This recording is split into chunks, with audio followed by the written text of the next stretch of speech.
Hello दोस्तों, मैं प्रशांत हाजिर हूँ फिर से लेकर आपके लिए एक नया टॉपिक। रिलेशंस ऑन सेट मतलब समुच्चों पर संबंध। हमारे DSSB के सिलेबस में केवल तुल्यता संबंध मेंशन कर रखा है। तो उससे पहले तुल्यता संबंध को समझने से पहले उसके भी थोड़ा संबंध के बारे में हम जानेंगे और संबंध और भी कितने प्रकार के होते हैं, क्योंकि खुद तुल्यता संबंध के अंदर 3 टर्म्स मौजूद हैं, स्वतुल्य, सम्मित और संक्रामक। तो उन्हें हमें पढ़ना ही है, जो कि हम देख पा रहे हैं कि स्वतुल्य, सम्मित और संक्रामक। उससे पहले हम समुच्चय संबंध की थोड़ा सा ब्रीफ जानकारी और थोड़ी सी समझ हम ले लेते हैं। तो आइए हम शुरू करते हैं कि रिलेशन, संबंध क्या है। कि संबंध किन्हीं भी दो समुच्चयों में होता है, जैसा कि हमने सेट थ्योरी पहले पढ़ी है, तो उसका यहाँ थोड़ा थोड़ा यूज होता रहेगा। अर्थात संबंध बनाने के लिए हमें समुच्चयों की आवश्यकता होती है। समुच्चय ए से बी पर परिभाषित संबंध ए क्रॉस बी मतलब ए बी का कार्तीय गुणन का उपसमुच्चय होता है। तो अब हमें इसको आप बिल्कुल अच्छी तरह से पढ़िए कि ए क्रॉस बी का उपसमुच्चय होता है। ए से बी पर परिभाषित संबंध ए क्रॉस बी का उपसमुच्चय होता है। तो अब हमें यदि पूछ लिया जाए कि ए से बी पर परिभाषित कुल संबंधों की संख्या कितनी होगी, तो ए क्रॉस बी का उपसमुच्चय होता है, मतलब ए क्रॉस बी के टोटल उपसमुच्चय 2 की पावर m n, क्योंकि ए क्रॉस बी में अवयव कितने होते हैं हमने पहले पढ़ा है कि m क्रॉस n। यदि a में m है, b में n है, तो ए क्रॉस बी में mn अवयव होते हैं। वो आगे चल के हम देखते हैं। समुच्चय ए पर परिभाषित संबंध, समुच्चय ए पर परिभाषित संबंध मतलब समुच्चय ए पर परिभाषित संबंध का मतलब हो गया ए से ए पर, ठीक है। परिभाषित संबंध ए क्रॉस ए का उपसमुच्चय होता है। अतः ए से बी पर परिभाषित कुल संबंध बराबर ए क्रॉस बी के कुल उपसमुच्चय। ये अंडरलाइन कर लो, और इसको अगर नोट्स अगर आप बनाते हो तो शॉर्ट नोट्स बनाइए केवल, बाकी हम देखते हैं। तो शॉर्ट नोट्स में क्या, थोड़ा सा क्विक रिवीजन 10 मिनट में हम कर सकते हैं पूरे चैप्टर का।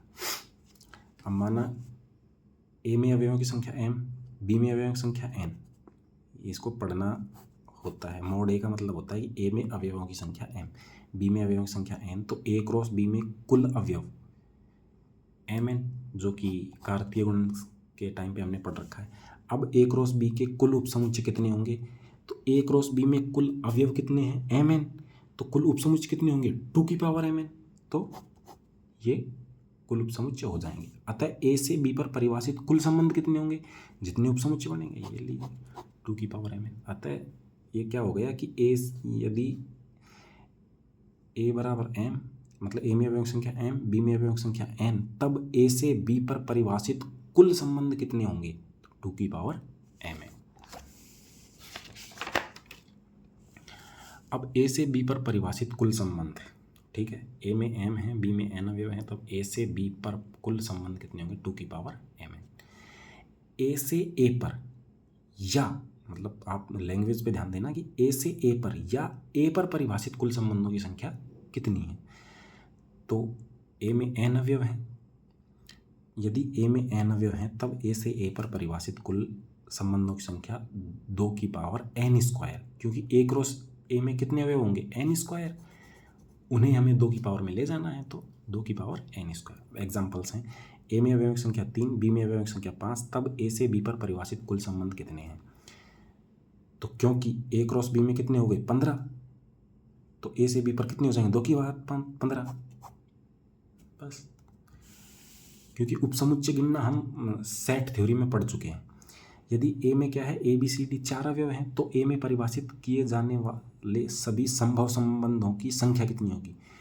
तो अब हमें ये नहीं देखना है कि इसमें तो अवयव 1 2 3 4 गिनती में नहीं है, क्या अवयव कितने हैं ये देखना है। 4 अवयव हैं तो कुल कितने संबंध स्थापित कर सकते हैं, तो ए से ए में ही होगा, तो 4 क्रॉस 4 तो ए क्रॉस ए में हो गए, तो 2 की पावर 16 टोटल संबंध हो जाएंगे ए से ए पर। अब जैसे संबंधों के प्रकार, पहले तो संबंध होते कैसे हैं। संबंध जैसे ये हैं कि आर ऐसा है, आर मतलब रिलेशन ऐसा है कि x related to y, x y से संबंधित है, इसको ऐसे पढ़ते हैं कि आर रिलेशन ऐसा है कि x related to y, x y से संबंधित है, इस प्रकार है कि एक्स बराबर 2y फॉर ऑल सभी x y belongs to natural number n। तो अब नेचुरल नंबर n, तो n को एक से ही लेना हम शुरू करेंगे। अब x से लेना शुरू करेंगे तो x मतलब पहले x लिखा जाएगा, फिर जो जिससे संबंधित है वो लिखा जाएगा। तो x क्या है, x ऐसा है कि 2 में किसी को मल्टीप्लाई करेंगे तो वो x आएगा। तो x 2 है, कब है, जब 1 में मल्टीप्लाई करेंगे तो x किससे रिलेटेड हो गया, 1 से। वैसे ही 2 रिलेटेड हो गया 1 से। अब आप कहेंगे यार इसमें तो 1 किससे रिलेटेड होगा, तो 1 रिलेट किसी से भी नहीं होगा, क्योंकि 1 को हम किस नेचुरल नंबर से 2 से मल्टीप्लाई करें कि वो 1 आ जाए, तो इसलिए 1 हमारा x की जगह नहीं आ सकता, इसलिए 1 किसी से भी संबंधित नहीं है। 2 1 से संबंधित है, 4 2 से संबंधित है, 6 3 से संबंधित है, वैसे ही आगे चलते जाएंगे। अब दूसरा संबंध है कि x रिलेटेड टू y, ऐसा है कि एक्स स्क्वायर बराबर y for all x y belongs to Z positive, मतलब पूर्णांक धनात्मक पूर्णांकों में से लेने हैं x और y। तो हम देखते हैं कि 1 का स्क्वायर करेंगे तो 1 आ रहा है, 2 का स्क्वायर करेंगे तो 4 आ रहा है। तो वो x, अब हमें एक्स स्क्वायर नहीं लेना यहाँ कि हम कहीं 4 ही 4 ले लें, मतलब तो वो x उस y से रिलेटेड होगा यदि हम x का स्क्वायर करें और y आ जाए। तो यहाँ हम 1 का स्क्वायर करेंगे और 1 आ जाएगा, तो 1 रिलेटेड टू 1। हम 2 का स्क्वायर करेंगे तो 4 आ जाएगा, तो 2 रिलेटेड टू 4। 3 का स्क्वायर करेंगे तो वो 9 आ जाएगा, तो 3 रिलेटेड टू 9, ऐसे आ जाएगा। यहाँ हमें x और y ही लेने हैं, हमें कोई कंडीशन दे रखी है वो उससे मतलब नहीं है। तो हमें क्योंकि 1 का स्क्वायर किया तो 1 आ गया, तो 1 रिलेटेड टू 1, 2 का स्क्वायर किया और 4 आ गया, तो 2 रिलेटेड टू 4, क्योंकि x रिलेटेड टू y दे रखा है। तो इस तरह रिलेशन बनते हैं। फिर आता है कि संबंधों के प्रकार, जैसे हमने समुच्चयों के प्रकार पढ़े थे वैसे ही यहाँ आते हैं संबंधों के प्रकार। रिक्त संबंध या वॉइड रिलेशन इनको हम बोलते हैं, कि कोई ऐसा संबंध दे दिया कि हमें कोई एक अवयव किसी दूसरे के साथ संबंधित ही नहीं हो रहा, ऐसा संबंध दे दिया कि कोई संबंधित ही नहीं हो रहा, तो वो उसे हम रिक्त संबंध कहेंगे। वह संबंध जिसमें कोई भी अवयव ना हो रिक्त संबंध कहलाता है। फिर आता है कि मतलब इसे फाई से व्यक्त करते हैं, और phi is subset of a cross a always. जैसे ये भी आगे चल के होता तो एक सेट ही है, तो इस फाई तो हमेशा सबसेट होता ही है। अब आता है कि तत्समक संबंध, आइडेंटिटी रिलेशन। तत्समक संबंध किसे कहते हैं, कि जिसमें अगर जैसे ए पेयर परिभाषित है तो उसमें 1 1 जैसे 1 2 3 अवयव है तो उसमें 1 1 2 2 और 3 3 ही आने चाहिए, इसके अलावा अदर एलिमेंट्स नहीं आने चाहिए, तो उसे आइडेंटिटी रिलेशन कहते हैं।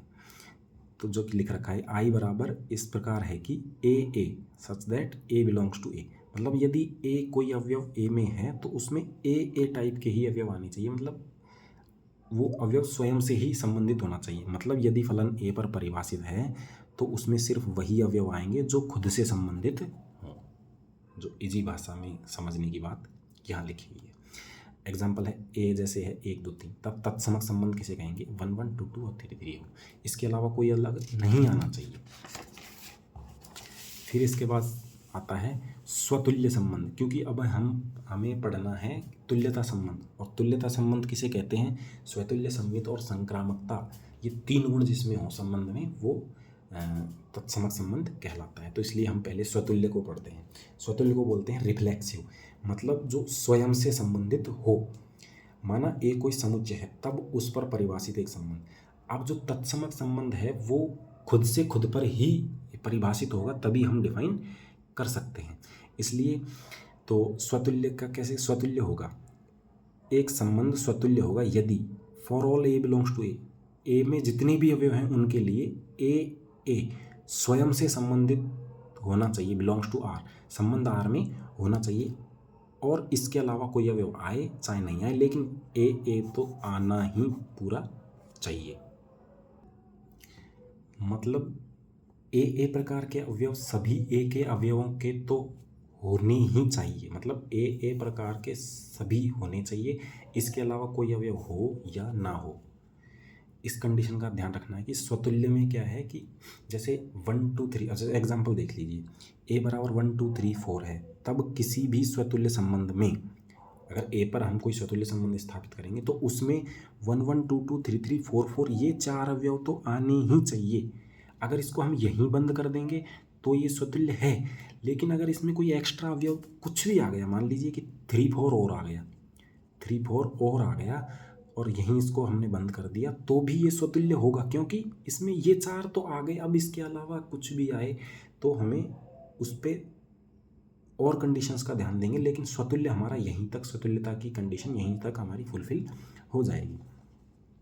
इसलिए तो अब देखिए, जैसे ये है कि 1 1 2 2 3 3 4 4, 1 का 3 से, 2 का 4 से, 3 का 4 से, तो ये स्वतुल्य तो है, क्योंकि ये 4 कंडीशन हमें मिल गई, 4 अवयव हैं, 4 कंडीशन हमें मिल गई, तो ये स्वतुल्य है। अब आता है कि सम्मित। सम्मित बोलते हैं सिमेट्रिक को। सम्मिति का मतलब होता है यदि ए बी है तो बी ए होना चाहिए, ठीक है। यदि a b belongs to r, मतलब बिलोंग्स टू आर का मतलब रिलेशन में है, मतलब ए बी संबंध में है, यदि ए बी से संबंधित है तो बी ए भी आर में अवश्य होना चाहिए, मतलब बी भी ए से संबंधित होना चाहिए या बी ए बी संबंध में होना चाहिए। अब जैसे एग्जांपल देख लीजिए, ए बी सी डी 4 अवयव हैं। अब हम स्वतुल्यता की नहीं देख रहे, अब हम सीधा सम्मिति की देख रहे हैं। अगर वो स्वतुल्य सम्मित एक साथ बोल दे तो हमें फिर पहले स्वतुल्य देखना है, फिर सम्मित पे बात करेंगे। तो अभी हमें केवल सम्मिति देखना है। तो इसमें ए बी है तो हमें बी ए भी इसमें होना चाहिए, तो बी ए है क्या इसमें, ये रहा बी ए बी है तो बी ए भी है, इसके लिए कंडीशन सेटिस्फाई हो गई। बी सी है तो सी बी भी होना चाहिए, तो इसमें सी बी, ये रहा सी बी भी है। सी डी है तो इसमें डी सी भी होना चाहिए, तो डी सी भी है, ये रहा। मतलब जोड़े अपने अपने बना लिए सबने, तो ये सम्मित है। अब पर इसमें ये नहीं है कि अपने अपने जोड़े बन गए और कोई बच गया तो फिर उसका रिलेशन आगे रिवर्स में होना चाहिए। तो ऐसा नहीं है कि सम्मिति में भी हम और कुछ आता रहे, ऐसा नहीं। इसमें हर किसी ना किसी अपने अपोजिट के साथ जोड़ा बनाएगा। फिर आता है संक्रामक, इसको बोलते हैं ट्रांजिटिव।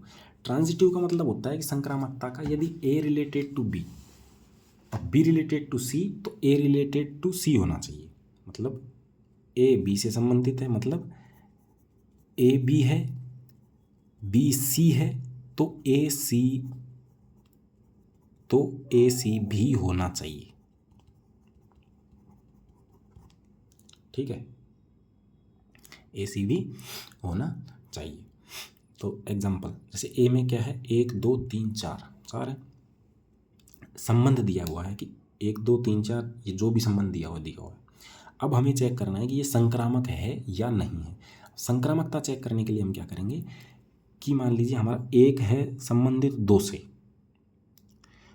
तो फिर हम ये देखेंगे कि क्या 2 किसी और से संबंधित है। 1 है संबंधित 2 से, 2 है आगे 4 से, तो हमारा 1 4 से संबंधित होना चाहिए।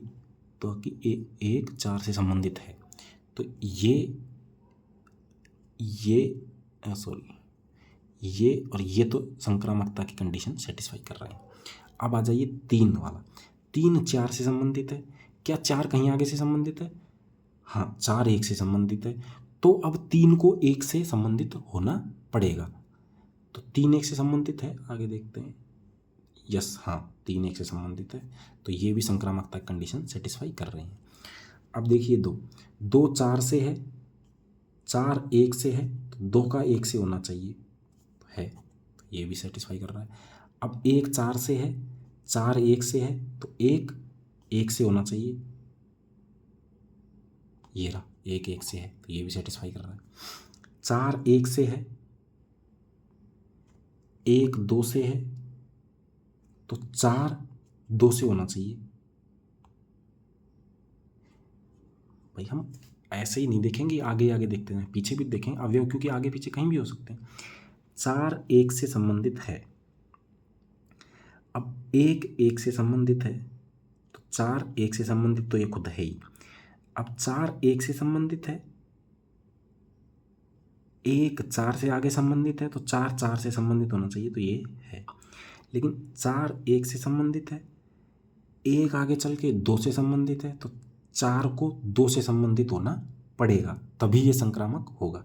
जबकि यहाँ हमें कहीं 4 2 से संबंधित नहीं दिख रहा है, तो हम इसे ऐसा करेंगे कि इसको संक्रामक बनाने के लिए 4 2 से संबंधित है ऐसा लिख देंगे, तो ये भी हमारा सेटिस्फाई कर जाएगा। अब 1 1 से संबंधित है, तो वो आगे पीछे खुद ही हो जाता है। 3 1 से संबंधित है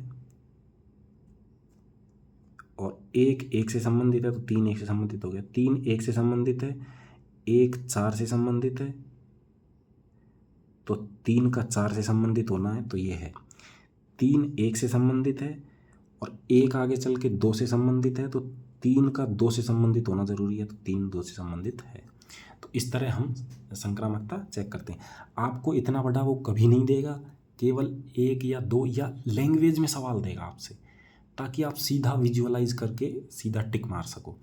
आपसे इस तरह के अगर वो पूछ लेगा इतना, तो इसमें तो काफ़ी टाइम लग जाता है। ये केवल प्रैक्टिस के लिए आपको ऐसा करवाया गया है, तो ऐसे ही संक्रामक बन जाएगा।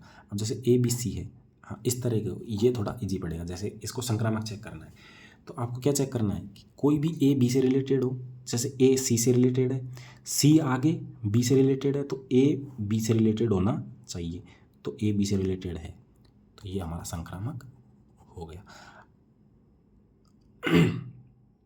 ठीक है, तो ये हमारा संक्रामक हो गया। ऐसे हम संक्रामकता चेक करते हैं। बाकी हमें वो देते हैं लैंग्वेज की फॉर्म में।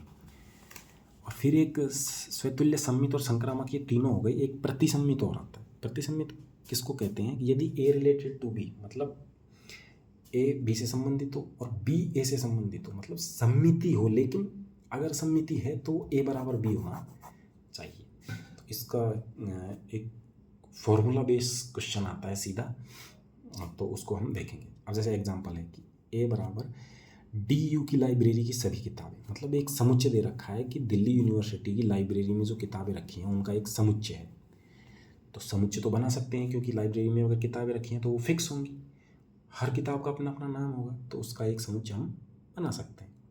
अब एक रिलेशन दिया गया है उन किताबों पे, कि ऐसा रिलेशन दिया गया है कि एक्स वाई कि दो रिलेशन ऐसे हैं कि किताब एक्स और किताब वाई आपस में संबंधित है। इस प्रकार है कि एक्स तथा वाई में पेज समान है, पेज समान है, पेजों की गिनती समान है। पेज समान है मतलब मान लीजिए कि किसी 50 पेज हैं तो सब में 50 पेज होंगे, तो ऐसी गिनती के लिए गिनती वाला समान बता रखा है। ऐसा नहीं कि पेज की साइज समान है या कुछ समान है, ऐसा नहीं। तब आर के बारे में विचार कीजिए और बताइए आर कैसा संबंध है। तब हम आर के बारे में क्या बता सकते हैं। तो अब हम इसकी स्वतुल्य सम्मिति और संक्रामकता चेक करेंगे। स्वतुल्य के लिए एक किताब में पेजों की संख्या स्वयं के पेजों की संख्या के समान ही होती है। मतलब अगर एक कोई किताब है उसमें 50 पेज हैं, तो वो खुद में भी 50 ही पेज होंगे, तो मतलब खुद से संबंधित है, क्योंकि खुद में तो पेज समान होंगे, तो वो स्वतुल्य है। अतः x related to x, for all x belongs to A, x belongs to R, ये हो गया। अब आती है सम्मिति। मान लीजिए कि एक किताब में 50 पेज, दूसरी में 50 पेज, मतलब एक किताब x में 50 पेज और y में 50 पेज, तो x रिलेटेड टू y हो गई। तो हम ये भी तो कह सकते हैं कि y में 50 पेज हैं तो x में 50 पेज हैं, तो y रिलेटेड टू x भी हो गया। ठीक है, तो सम्मिति भी हो गई कि मतलब A में 50 पेज हैं, B में 50 पेज हैं, तो A रिलेटेड टू B, तो B में 50 है तो A में भी तो 50 हैं, तो वो सम्मित हो गई। सॉरी, इस तरीके से वो सम्मित हो गए। अब संक्रामकता देखते हैं। मान लीजिए A में 50 पेज है, B में 50 पेज हैं और C में 50 पेज है, मतलब A संबंधित है B से, तो उसी तरह B संबंधित हो गया C से, तो ये A भी तो सीधा इससे संबंधित हो गया, तो ये संक्रामकता है। ऐसे लैंग्वेज में आपको सवाल देंगे वो, या फिर लैंग्वेज में नहीं देंगे तो कुछ फंक्शन टाइप में देके और वो इजीली कैलकुलेट हो जाते हैं, वैसे देंगे। और बाकी आपको PYQ की जो क्लास करवाएंगे उसमें जितने भी क्वेश्चंस उसमें उस तरीके के आए होंगे वो सब आपको एक एक करवाए जाएंगे। अब जैसे एग्जांपल है A = 1 2 3। अब ये रिलेशन दिए गए हैं, 4 रिलेशन दिए गए हैं और उनके बारे में अब ये क्वेश्चन क्या हमारी पूरी प्रैक्टिस करवा देगा, स्वतुल्य, सममित, संक्रामक और तुल्यता की। अब तुल्यता संबंध आगे इन्हीं को बोलते हैं। अगर ये कोई भी सेट, ये तीनों स्वतुल्य, सममित, संक्रामक हो गया तो वही तुल्यता संबंध है। तो तुल्यता संबंध कोई अलग से कोई वो नहीं है, केवल इन तीनों का कॉम्बिनेशन करके ही हम तुल्यता संबंध को डिफाइन कर देते हैं। तो ये है, और R1 R2 R3 R4 ये दे रखे हैं। तो आप जैसे पूरा देख लेते हैं। देखो, तो अब हमें बताना है कि कौन सा स्वतुल्य, सममित, संक्रामक है। अब जैसे R1 है 1 1 2 2 3 3, तो ये स्वतुल्य तो है, तो स्वतुल्य तो है क्योंकि तीनों एलिमेंट मिल गए। सममित, सममित का मतलब होता है कि A related to B, A B है तो B A B होना चाहिए। तो पहला तो ये है कि अगर किसी भी सेट में जितने अवयव हैं और उनका पूरा खुद से संबंध दे रखा हो तो वो तीनों कंडीशन सेटिस्फाई करता है, स्वतुल्य की, सममित की और संक्रामक की भी, तीनों सेटिस्फाई करता है। क्योंकि आपको फेल कहाँ करेगा बताइए, यदि A रिलेटेड टू B, पहली बात तो A रिलेटेड B से है ही नहीं, खुद से है, तो B रिलेटेड टू A होना चाहिए। जब A रिलेटेड टू B ही नहीं है तो वो कंडीशन फेल ही नहीं करेगा। जब तक कंडीशन फेल नहीं करेगा हमारा सममित, स्वतुल्य, सममित, संक्रामक होगा। और आप तो ये ध्यान रखना कि यदि जितने अवयव हैं वो स्वयं से ही संबंधित हैं तो वो तीनों स्वतुल्य, सममित, संक्रामक होते हैं और वो तुल्यता संबंध भी होते हैं।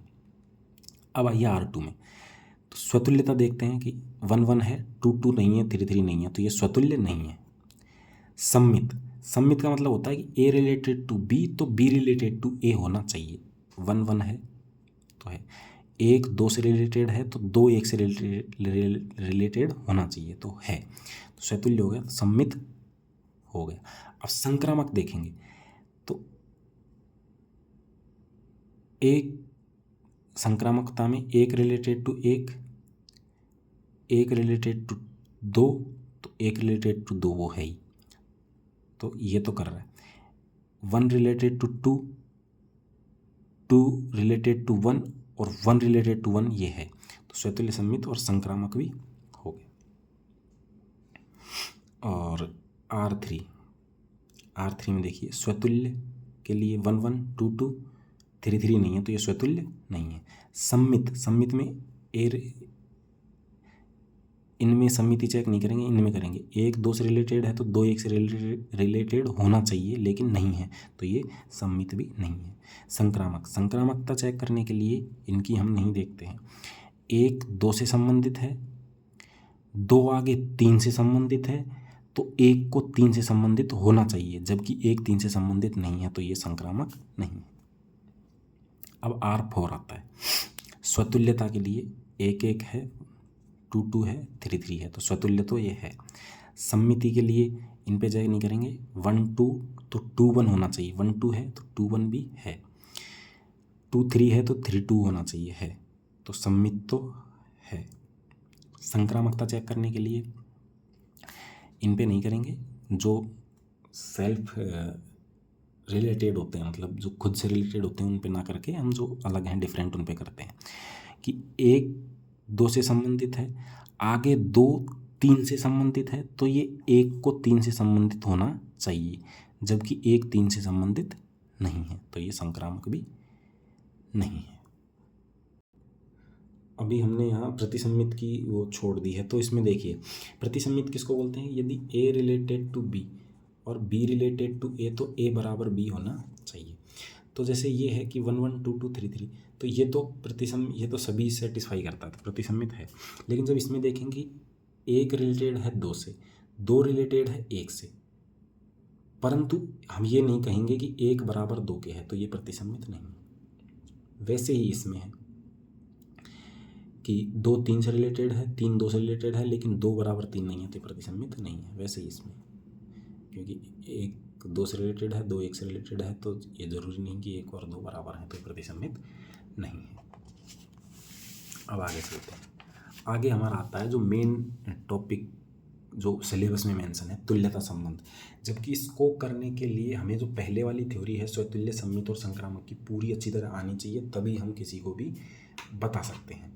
अब जैसे है कि यदि कोई संबंध R स्वतुल्य, सम्मित व संक्रामक तीनों है तो वह तुल्यता संबंध कहलाएगा। अब वो जरूरी नहीं कि तुल्यता संबंध से ही क्वेश्चन दे, वो हमसे स्वतुल्य सम्मित पूछ ले, संक्रामकता पूछ ले, और जो आगे क्वेश्चन है उनमें हम देखते हैं। फिर होता है एक आंशिक क्रम संबंध, मतलब तुल्यता संबंध तो है ही, इसमें तो स्वतुल्य, सम्मित और संक्रामक तीन होते हैं। एक होता है आंशिक क्रम संबंध।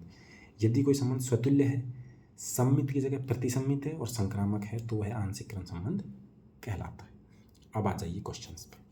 ये 2018 में क्वेश्चन आया हुआ है D+B का। अब देखिए क्या है क्वेश्चन। वृत्तों का समुच्चय पर परिभाषित, वृत्तों के समुच्चय पर परिभाषित संबंध R संकेंद्रीय वृत्त एक संबंध है। मतलब जो समुच्चय है वो क्या है, संकेंद्रीय वृत्तों का समुच्चय है, मतलब सबका केंद्र एक ही है, तो वह संबंध होगा। संबंध R क्या है, संकेंद्रीय वृत्तों वाला, कि सभी जो वृत्त संकेंद्रीय हैं वो संबंधित हैं। तो अब हम पहले देखेंगे स्वतुल्य, कि यदि मान लीजिए ये वृत्त है, इसका केंद्र ये है, तो ये खुद के संकेंद्रीय है ना भाई, खुद का संकेंद्रण खुद तो करता ही है, मतलब इसका जो केंद्र है ये स्वयं का केंद्र तो होगा ही, तो ये स्वतुल्य तो है, स्वतुल्य है। सममित मतलब यदि वृत्त ए का केंद्र ये है, वृत्त बी का केंद्र भी यही है, मतलब ए और बी रिलेटेड हैं, तो क्या बी और ए रिलेटेड होंगे, मतलब ए का केंद्र भी ओ है, बी का केंद्र भी ओ है, तो ये रिलेटेड है। तो क्या बी का केंद्र भी ओ होगा तो ए का केंद्र भी ओ होगा, मतलब ए रिलेटेड टू बी है तो बी रिलेटेड टू ए होगा, मतलब ए व बी का केंद्र समान है तो क्या बी और ए का केंद्र भी समान होगा, तो होगा, ऑब्वियस सी बात, सम्मित भी होगा। संक्रामक के लिए तीसरा ले लो, ये हो गया सी, तो ए बी सी तीनों का केंद्र संकेंद्र है तो सी बी ए का केंद्र भी संकेंद्र होगा, मतलब ए और बी का केंद्र संकेंद्रीय है, बी और सी का केंद्र संकेंद्रीय है, तो क्या ए और सी का केंद्र भी संकेंद्रीय होगा, तो होगा, तो ये तुल्यता संबंध है। अब आगे देखिए क्वेश्चन नंबर अगला R ऐसा है कि ए रिलेटेड टू बी, यदि और केवल यदि, if and only if, if and only if का मतलब होता है यदि और केवल यदि ए बी से भाज्य है, सभी a b belongs to n के लिए, और ये 2021 में क्वेश्चन आया हुआ था, जो पिछला D+B का TGT का एग्जाम हुआ उसमें। तो अब देखिए, अब इसको कैसे लिखेंगे, ए बी से भाज्य है तो इसको हम कैसे लिखेंगे, बी ए का विभाजन करता है, मतलब ए बी से भाज्य है, मतलब बी ए का विभाजन करता है। ये आप जैसे नंबर थ्योरी पढ़ेंगे तो वहाँ डिवीजन को ऐसे लिखा जाता है, आप इसको अगर सीधा देखेंगे तो बी डिवाइड्स ए, ऐसे ए बी से भाज्य है, सभी a b belongs to n के लिए, तब आर है, तो स्वतुल्य मतलब खुद से विभाजित होता है तो स्वतुल्य तो है ही है। सममित, यदि सम्मित के लिए ए बी का विभाजन करता है तो बी ए का विभाजन करेगा, तो ऐसा नहीं होता है, क्योंकि 2 4 को डिवाइड करता है परंतु 4 2 को डिवाइड नहीं करता, तो सम्मित नहीं है। लेकिन संक्रामकता के लिए यदि ए डिवाइड्स बी और बी डिवाइड्स सी तो ए डिवाइड्स सी होता है, तो स्वतुल्य और संक्रामक इसका आंसर हो जाएगा, सम्मित नहीं होगा, क्योंकि इसमें सम्मित है, इसमें सम्मित आएगा, इसमें सम्मित आएगा, तो वो नहीं होगा। अब देखिए अगला क्वेश्चन कि x related to y if and only if x minus y is even, मतलब x में से x और y वही संबंधित हैं जिनमें यदि x में से y को घटाया जाए तो वो सम संख्या है। तो ये कब होगा? ये कब होगा? जब स्वतुल्यता के लिए देखिए, स्वतुल्यता के लिए देखिए कि खुद में से खुद को घटाया जाए। मान लीजिए कोई भी संख्या है और जेड इंटीजर्स में से जो दिखा रखा है, ये भी 21 में आया हुआ क्वेश्चन है कि इंटीजर्स में दिखा कि यदि खुद में से खुद को घटा a माइनस ए करें तो 0 आएगा, और 0 हमेशा एक सम संख्या होती है। तो इसका आप ध्यान रखें। तो स्वतुल्य तो है, स्वतुल्य है। तो सम्मित, यदि मान लीजिए कि हम करें कि जैसे 5 माइनस 3 करें 2 आ गया, तो क्या 3 माइनस 5 करेंगे तो -2, सम तो है, नेगेटिव में भले ही है लेकिन सम है। और जैसे विषम में से विषम घटा लिया, अब जैसे सम में से सम घटाएं तो 8 में से 6 घटाएंगे 2, 6 में से 8 घटाएंगे तो -2। तो सम्मिति विषम विषम सम सम में तो आ रही है, लेकिन मान लीजिए कि अब और विषम में से किसी सम को घटाएं तो विषम आता है, तो उसको हम ले नहीं सकते क्योंकि हमें इवन ही लेना है। तो ये सम्मित भी है, क्योंकि एग्जाम्पल हम ऐसे करके देख सकते हैं, सम्मित है। अब संक्रामक, यदि मान लीजिए कि 5 में से 3 घटाए 2 और 2 में से 2 घटाए तो 0, सम है। अब 5 में से सीधा 2 घटा दें तो 3, तो ये सम नहीं आ रहा, अतः ये संक्रामक नहीं है। Equivalence R is equivalence relation, so ये इक्वलेंस रिलेशन तो नहीं होगा।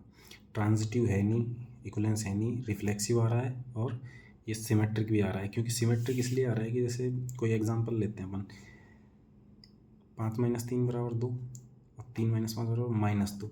अब ये -2 को सम लेता है या नहीं लेता है? अगर ये नहीं लेता इसको तो ये सिमेट्रिक भी नहीं होगा, लेकिन -2 को है तो ये सिमेट्रिक भी हो जाएगा। तो इसके ऑप्शन ए और डी अपन लगा लेंगे।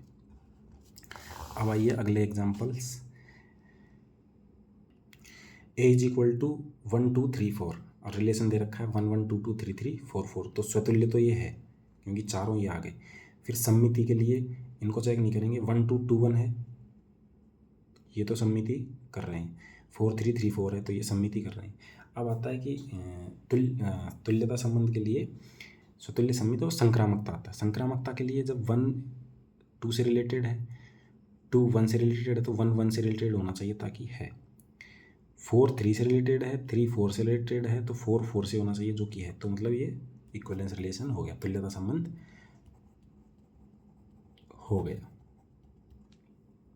अब आइए दूसरा, ए बी सी है, आर में ऐसे है कि ए ए बी बी सी सी, तो स्वतुल्य तो ये यहाँ से हो गया।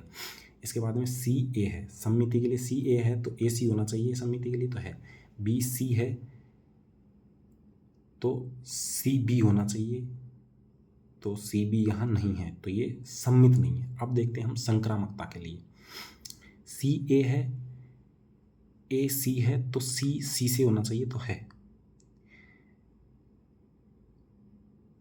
ए सी है, ए सी से कनेक्टेड है, सी ए से कनेक्टेड है, तो ए से कनेक्टेड होना चाहिए, है। बी सी से कनेक्टेड है, सी आगे चल के ए से कनेक्टेड है, तो बी ए से कनेक्टेड होना चाहिए, तो है।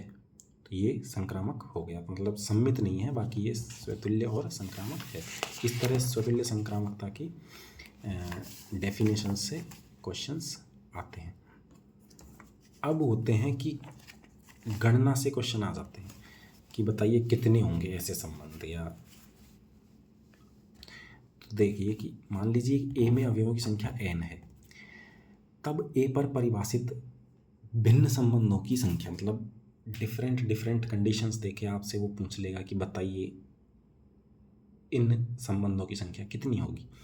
तो ए पर कुल कितने संबंध संभव हैं, मतलब टोटल संबंध तो कितने हो जाएंगे, 2 की पावर n स्क्वायर।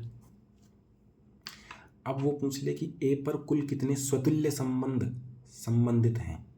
तो स्वतुल्य संबंधों की संख्या 2n² - n। ये किस तरह आई है, ये फॉर्मूला कैसे निकला है, इसको भी मैं थोड़ा सा आगे चल के इस मैट्रिक्स टाइप से है इसमें बताऊंगा। ये गुणन है इसमें। ए पर कुल सममित संबंध संभव हैं। सममित संबंध मतलब जो सिमेट्रिक रिलेशन है वो कितने संभव हैं, कितने बन सकते हैं। तो उनके लिए ये फॉर्मूला है कि 2n × n+1/2। ए पर कुल प्रतिसम्मित संबंधों की संख्या, ये पिछली बार 2021 में इससे 2-3 क्वेश्चन आए थे। मतलब इसी फॉर्मूले को लेकर के अलग अलग शिफ्ट में क्वेश्चंस पूछे गए थे। बाकी ये सभी इम्पोर्टेंट हैं, ये भी और ये भी। ये तो खैर नॉर्मल एक कॉमन क्वेश्चन हो जाता है, लेकिन ये तीनों बहुत ज़्यादा इम्पोर्टेंट हैं। और अब की बार मतलब क्या हर शिफ्ट में ही देखने को इनसे क्वेश्चंस मिलेंगे।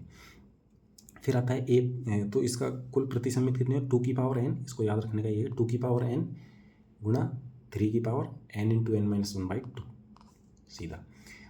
ए पर कुल तुल्यता संबंध संभव है। ए पर कुल तुल्यता संबंध मतलब सम्मित हो गए, प्रतिसम्मित हो गए, तो संक्रामक का नहीं पूछता है वो। ये आप थोड़ा ज़्यादा वो ना करें कि जब सम्मित और प्रतिसम्मित का बता दिया, स्वतुल्य का बता दिया, तो संक्रामक का भी बता दें, तो ऐसा नहीं है। तो ए पर कुल तुल्यता संबंध कितने होते हैं, तो कुल विभाजन होते हैं। और एक सेट का विभाजन किस तरह से किया जाता है या कितने होते हैं वो आगे हम देखेंगे। अब ये जितने भी फॉर्मूले हैं ये कैसे आए हैं इनको मैं बताता हूँ। देखिए आप थोड़ा सा वैसे उन फॉर्मूलों को सीधा याद रखें तो ठीक है, बाकी इससे भी आप हम याद कर सकते हैं। मान लीजिए ए में n अवयव है, ठीक है। ए में टोटल अवयव है n, तब a क्रॉस a में अवयव होंगे n²। और किस प्रकार के होंगे, इस प्रकार के। मान लीजिए कि n अवयव इस प्रकार हैं, 1 2 3 4 5 6 7 8 9 10 आगे चल के n तक हैं। तो इनका जब हम कार्तीय गुणन करेंगे तो इस प्रकार के एलिमेंट आएंगे। 1 पहले 1 के पास जाएगा, फिर 2 के पास, फिर 1 3 1 4। तो ऐसे ये टोटल अवयव कितने हो गए, n²। n क्रॉस n बराबर n² अवयव हो गए। अब वो पूछ क्या रहा है, अब हम जाते हैं शुरू में। ए पर कुल कितने संबंध संभव हैं। ए पर कुल कितने संबंध संभव हैं, तो पूरे अवयव कितने हैं, n²। तो टोटल कितने हो गए, तो इनके उपसमुच्चय कितने बनेंगे, 2n², जो कि टोटल रिलेशन को बताएगा कि कुल संबंध इतने हैं। ठीक। अब अगला क्या है, सेकंड, ए पर कुल कितने स्वतुल्य संबंध संभव हैं। अब आप देखिए स्वतुल्य संबंध, स्वतुल्य में क्या होता है कि 1 1 2 2 3 3 और n। तो ये तो आएंगे ही आएंगे, जैसा कि हमने सेट थ्योरी में किया था कि जो अवयव आए या जिन पे कंडीशन दे रखी है उनको तो छोड़ देंगे और जितने बचे हैं उनसे हम उपसमुच्चय बना लेंगे। तो सेकंड में क्या दे रखा है हमें कि स्वतुल्य संबंध संभव है। अब स्वतुल्य में क्या होता है कि 1 1 2 2 3 3 n तो आएंगे ही आएंगे। तो हमें ये कितने हैं, टोटल 1 2 3 4 n है ना, तो टोटल कितने हैं, n²। इनमें से n हटा देंगे और उन जो बचेंगे उनसे लेके हम उपसमुच्चय बना देंगे। तो हम कैसे करेंगे, टोटल कितने हैं, n²। इनमें से जो बीच वाले n है वो घटा देंगे और इनको लेके उपसमुच्चय बना देंगे। तो क्या बनेंगे, 2n² - n। ये लीजिए, ये आ गए टोटल स्वतुल्य, जो कि हमारे क्वेश्चन ये जो है दे रखा है। अब आ जाइए कि कुल सममित संबंध कितने हैं। अब कुल सममित संबंधों के लिए, अब सममित में क्या होगा कि अगर ये आ गया 1n तो n1 को आना ही पड़ेगा, जबकि n1 कहाँ है, इस जगह। यदि 1 2 आ गया तो 2 1 को आना ही पड़ेगा। तो अब कंडीशंस कितनी दे दी इन्होंने, ये मान लीजिए आप। तो कंडीशंस दे दी किन के ऊपर, इनके ऊपर। इधर से या तो इनको हटा लो, ये आएंगे तो इनको आना ही पड़ेगा। अब जब इनको आना ही पड़ेगा तो इन पर कंडीशन आ गई, तो इनको हम नहीं गिनेंगे। जैसे इनको नहीं गिनेंगे तो बचे कितने, यहाँ से गिनो, 1, फिर यहाँ 2 अवयव आते हैं, फिर 3 आते हैं, 4 आते हैं, यहाँ n तक। तो 1 से n तक आएंगे तो हम 1 प्लस 2 प्लस 3 प्लस ऐसे n तक, n संख्याओं का योग कितना होता है 1 से n तक, n इंटू n प्लस 1/2। अब इनको लेके जब हम उपसमुच्चय बनाएंगे तो 2 की पावर में ही तो जाएंगे। तो ये लीजिए सम्मित संबंध आ गए, क्योंकि जिन पे कंडीशन दे रखी है, सम्मित कह दिया मतलब ये आ गया तो ये तो आएगा ही आएगा, इनको आना ही पड़ेगा, आना ही पड़ेगा, इनको आना ही पड़ेगा। तो इस तरीके से केवल सम्मिति कहने से ही इन पर कंडीशन लागू हो जाती है। अब होता है चौथा कि ए पर कुल कितने प्रतिसम्मित संबंध संभव हैं। तो इसका ये फॉर्मूला है, तो इसको तो फॉर्मूले से ही याद करना है कि 2 की power n dot 3 into n into n minus 1/2। तो जो जैसा कि इसमें अब total number of relation 2n², total subset of a cross A, स्वतुल्य संबंधों की संख्या 2 की पावर, स्वतुल्य में क्या होगा कि n² जो है उनमें से 1 1 2 2 घटा देंगे, ये हो गया। और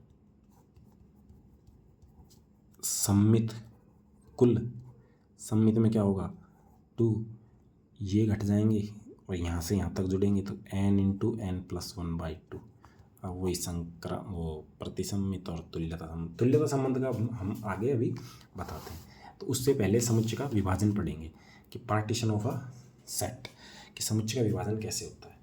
समुच्चय का विभाजन ऐसे होता है कि समुच्चय का विभाजन करेंगे तो समुच्चयों में ही विभाजन होगा उसका, और ऐसा विभाजन होगा कि कुछ उपसमुच्चय ही बनेंगे। उपसमुच्चय ऐसे बनेंगे कि पार्टीशन ऑफ एस, मतलब पार्टीशन ऐसा होगा कि A1 A2 A3 AN ऐसे हैं को एस का विभाजन कहेंगे। यदि A1 union A2 union A3 union AN बराबर एस, मतलब इनका यदि सबका यूनियन किया जाए तो पूरा एस बन जाए, मतलब पूरा समुच्चय बन जाए, लेकिन इनमें कोई भी अवयव आपस में कॉमन नहीं होना चाहिए। मतलब AI किसी भी A1 या AI को लें और किसी भी AJ के साथ इंटरसेक्शन करें तो वो फाई ही आना चाहिए। अब एग्जांपल है S बराबर 1 2 है, तो पार्टीशन कैसे होगा उसका 1 2, एक पार्टीशन, और 1 2 3 2 पार्टीशन। तो पार्टीशन की संख्या कितनी हो गई 2। यदि समुच्चय A में 1 2 3 या 4 अवयव हैं तब पार्टीशन में क्या होता है कि तब पार्टीशन कितने होंगे। यदि कोई अवयव नहीं है तो पार्टीशन 1 होगा, एक अवयव है तो 1 पार्टीशन होगा, 2 अवयव हैं तो 2 पार्टीशन होंगे, 3 अवयव हैं तो 5 पार्टीशन होंगे, और 4 अवयव हैं तो 15 पार्टीशन होंगे। इनको आप सीधा याद रखें तो सबसे बेहतर होगा, क्योंकि यदि पार्टीशन निकालने का फॉर्मूला हमने लगाया तो फॉर्मूला है वो आगे लिखा हुआ है और आपको समझा दिया जाएगा। लेकिन यदि हमने फॉर्मूला लगाया तो जब हम P4 निकालेंगे तो हमें P3 P2 P1 और P0 ये चारों आने चाहिए, तभी हम वो फॉर्मूला लगा पाएंगे। इसलिए इसको सीधा याद रखें यहाँ तक। और क्वेश्चन वैसे आता नहीं है और आएगा भी तो इससे ज़्यादा नहीं आएगा, P4 तक ही निकलवा लेगा वो। क्योंकि जो पार्टीशन है उसका जो फॉर्मूला है वो आप यहाँ से देखिए कि पार्टीशन ऑफ सेट जिसमें n अवयव हैं, इसको पढ़ने का ये तरीका है कि partition of set S which contains n element, मतलब जिसमें n अवयव हैं उस समुच्चय का पार्टीशन में कितने अवयव हैं, मॉड लगा दिया तो अवयवों की संख्या आ गया। तो ये होता है समेशन r बराबर 0 से n-1, फिर n-1 CR और PR यहाँ पार्टीशन है, यहाँ PR बराबर पार्टीशन ऑफ R। मतलब यदि आपको n का पार्टीशन चाहिए तो n से सभी छोटी संख्याओं का पार्टीशन पहले से पता होगा तो ही आप लगा पाएंगे। जैसे कि n बराबर 4 है तब पार्टीशन लगाओगे आप, तो r बराबर 0 से n-1, तो n बराबर 4 है तो 3, अब n-1 3CR PR, तो अब 3C0 P0 plus 3C1 P1 plus 3C2 P2 plus 3C3 P3। 3C0 1 होता है, P0 1 होता है, 3C1 3 होता है, P1 1 होता है, 3C2 3 होता है, P2 2 होता है, 3C3 1 होता है, P3 5 होता है। अब हमें अगर पार्टीशन 3 का नहीं पता है तो हम ये फॉर्मूला लगा भी लेंगे तो कुछ नहीं कर पाएंगे। इसलिए मैं कहता हूँ कि आप उसको सीधा याद रखें। 4 तक का है तो वो पार्टीशन 0 1 3 6 5 = 15 है, तो सीधा याद रखेंगे। और जैसे P5 है तो वो 52 आता है। और पार्टीशन से वैसे क्वेश्चन आएगा नहीं, बाकी ये है कि छोटी चीज़ है तो अपन याद रख लेते हैं, बाकी आ भी जाएगा तो अटका देगा बहुत लोगों को।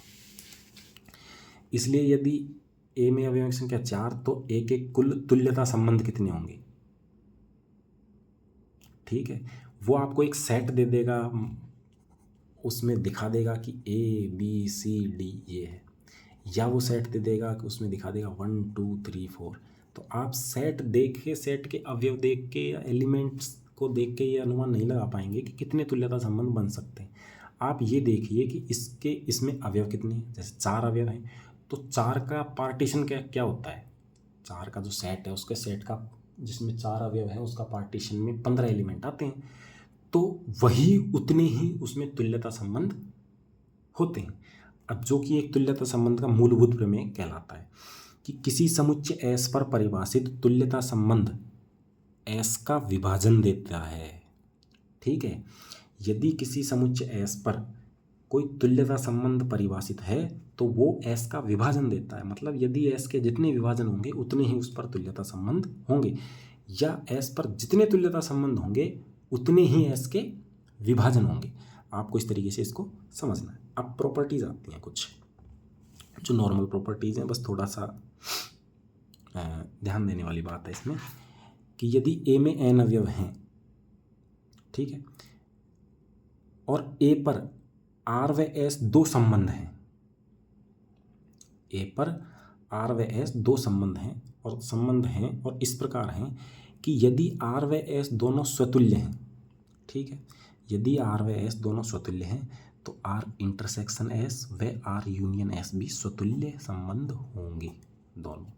ठीक है, R व S दोनों सम्मित हैं तो R इंटरसेक्शन S व R यूनियन S भी सम्मित संबंध होंगे। यदि R व S दोनों संक्रामक हैं तो R इंटरसेक्शन S संक्रामक होगा, पर R यूनियन S आवश्यक नहीं है कि संक्रामक हो। ठीक है, यदि R व S प्रतिसम्मित हैं तो R इंटरसेक्शन S प्रतिसम्मित होगा पर R यूनियन S आवश्यक नहीं कि प्रतिसम्मित हो ही हो। वैसे ही पांचवा है कि R व S तुल्यता संबंध है तो R इंटरसेक्शन S भी तुल्यता संबंध है, पर R यूनियन S का जरूरी नहीं कि वो तुल्यता संबंध हो। तो अब ये हमारे नियम हो गए कि इंटरसेक्शन S, और ये सीधे मतलब ट्रू फॉल्स में क्वेश्चंस अपने बन सकता है इससे। अब एक लास्ट थोड़ा सा तुल्यता वर्ग होता है, मतलब एक क्या होता है कि कोई भी सेट है उसके एक अवयव की क्लास होती है, एक वर्ग होता है। अब वो वर्ग किस पे डिफाइन कर रहा है, या कोई वो संबंध पे डिफाइन कर रहा है, या फलन पे डिफाइन कर रहा है, या वो तत्समकता पे डिफाइन कर रहा है, या तुल्यता। अब ये हमारे क्या तुल्यता संबंध पढ़ रहे हैं तो वो तुल्यता वर्ग कहलाएगा। तो equivalence class of an element मतलब तुल्यता वर्ग। और वर्ग किसका होगा, एक अवयव का होगा। कैसे होगा कि माना कि A समुच्चय S का एक अवयव है तथा R S पर परिभाषित एक तुल्यता संबंध, R क्या है यहाँ, एक संबंध है जो S पर परिभाषित है, तब अवयव A का तुल्यता वर्ग S के उन सभी अवयवों का समुच्चय होगा जो A के साथ रिलेशन में है। ठीक है, और कैसे रिलेशन में, तुल्यता संबंध में होने चाहिए। आप इसको दोबारा पढ़िए कि माना कि A समुच्चय S का एक अवयव है तथा R S पर परिभाषित एक तुल्यता संबंध है।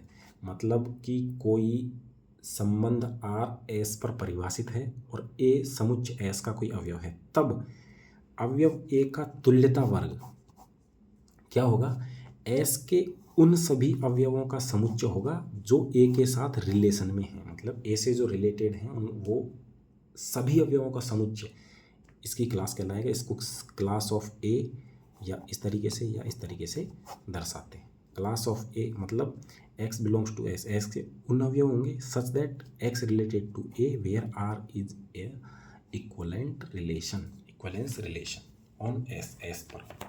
अब एग्जांपल्स देख लीजिए आप इसके।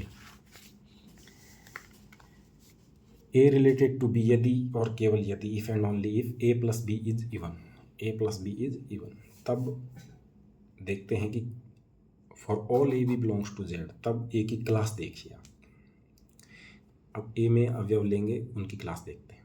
माना आर एक तुल्यता संबंध है, अब माना अवयव 5 है, तो अब हम देखेंगे कि 5 प्लस में कुछ भी करें, वो अगर सम आता है तो वो उसकी 5 की तुल्यता क्लास में वो अवयव आएगा। जैसे class of 5 is equal to x, ऐसे एक्स होंगी, x plus 5 is even for all x belongs to Z.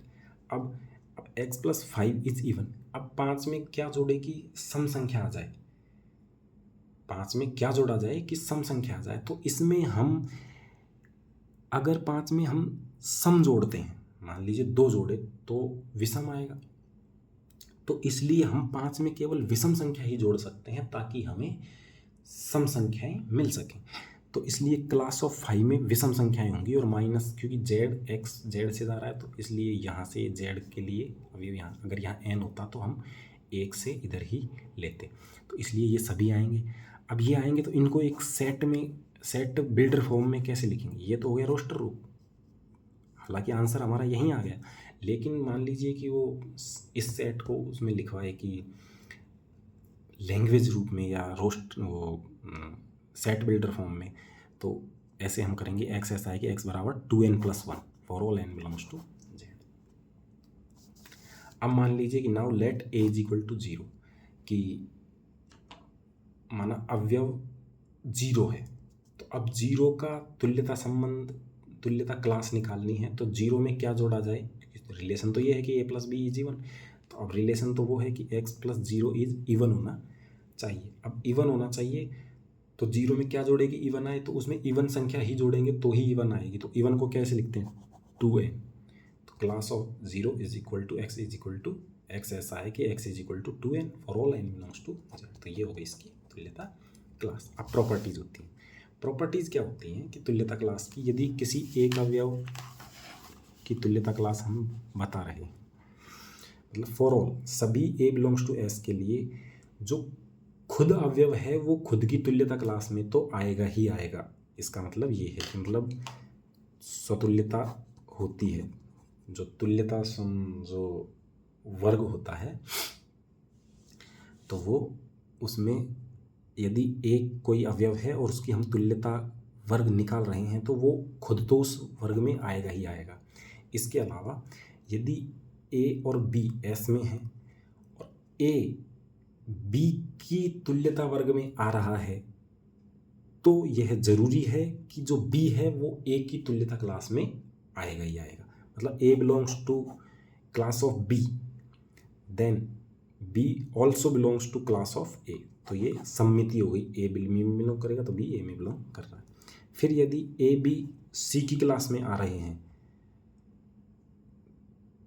और ए रिलेटेड टू बी है, तो ए रिलेटेड मतलब ए और बी सी की तुल्यता वर्ग में हैं और ए रिलेटेड टू बी है, क्योंकि देखिए ए बिलोंग्स टू सी होगा, क्योंकि यहाँ दे रखा है। अब ए बिलोंग्स टू सी होगा तो ए सी से संबंधित होगा, तो ए रिलेटेड टू सी। अब जब ए सी से संबंधित है तो सी ए से संबंधित होगा, किससे, सम्मिति से। अब वही कि b belongs to c, b c में है, तो उसी प्रकार बी रिलेटेड टू सी होगा।